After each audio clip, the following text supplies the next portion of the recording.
Well,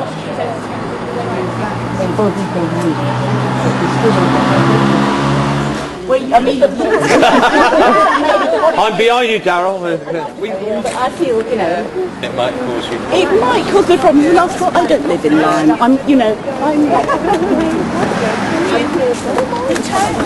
Anyone want to come and have a look? Anyone?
Yes,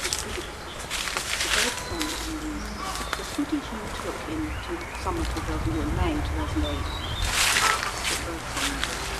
one of the reasons I wanted, I was brought up in Lyme, but you were brought up here. I was brought up here there's never a time I can't remember this wood.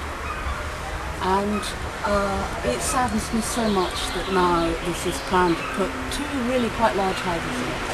It seems a great shame to something so magical. I mean, look at When you were a child, you and your brother used to play this. Oh yes, there's a lime tree up there that my father built well, we called it a tree house. It wasn't a house, it was kind of platform. I was never very good at trees. I used to get stuck up, not very far. It was a big grove of bamboos, there are just a few of them left, which effectively soundproofed the wood from the road. It's a shame it's gone now because you can just what else? Oh, my friends used to come and play, of course, and bird watching and picnics in the wood, you know, just instead of having lunch at a boring old table. Here in Whistler's Wood, this is possibly the last bit of green in Lyme Regis that we think should be preserved. Well, it's certainly the only living Lyme Regis. It's been here 200 years, we know that from deeds. And we know that the bird count in the middle of Lyme is undoubtedly incredibly high for a town centre. And you have quite a variety of different birds in this wood. Things like goldcrests, nuthatches. There were green woodpeckers used to come through the wood onto the lawn birds. I mean, they're not just garden birds, they're woodland birds because there's a woodland. Then there's the question of actually how safe it is to put up any kind of building. Just going to come to that. Obviously, Lyme Regis is known for its landslips, you know, and you have to think very carefully about where to build. I've heard a great deal about this.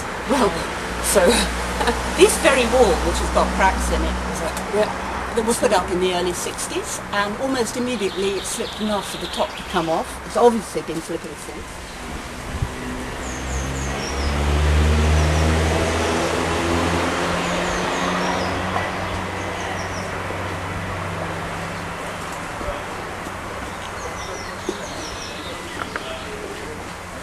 The problem they had apparently with the Section 106 agreement was one, the issue with the roots and whether it would damage the trees, and two, whether the agreement actually protected the area properly.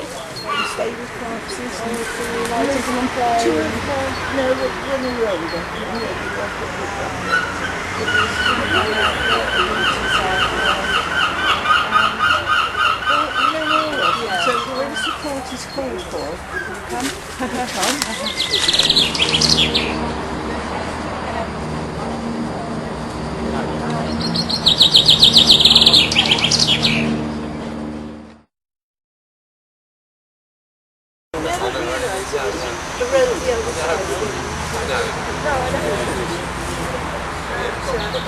The Lyme does that. It's all the time, isn't it? You have to readjust where you think. But you can never, I'm not trying to be funny, but you can never, without taking trees down, it's got to be taken down. Yeah.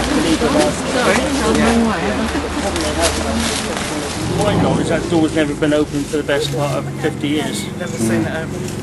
Never, ever seen it open. So it's never been accessible to the public, but... No.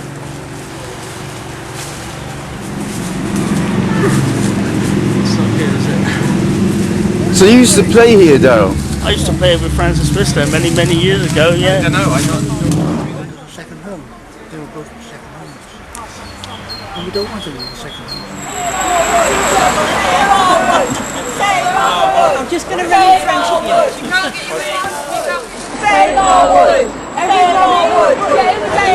I just think it's a great shame we've got more infill, more houses on unstable ground, and it's just a little bit of a shame that this has to take place when there's probably these houses will be built for people that can't afford any houses in the locality, and I just think it's a great shame for Lyme.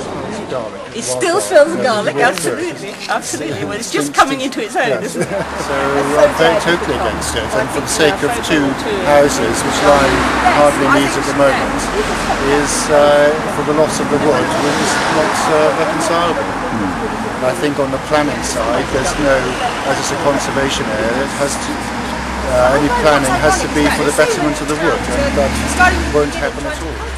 This small patch of ground, known locally as Whistler's Wood, after Lawrence Whistler, the glass engraver, a very famous glass engraver who used to live in the house above us, is Lyme's last remaining piece of woodland.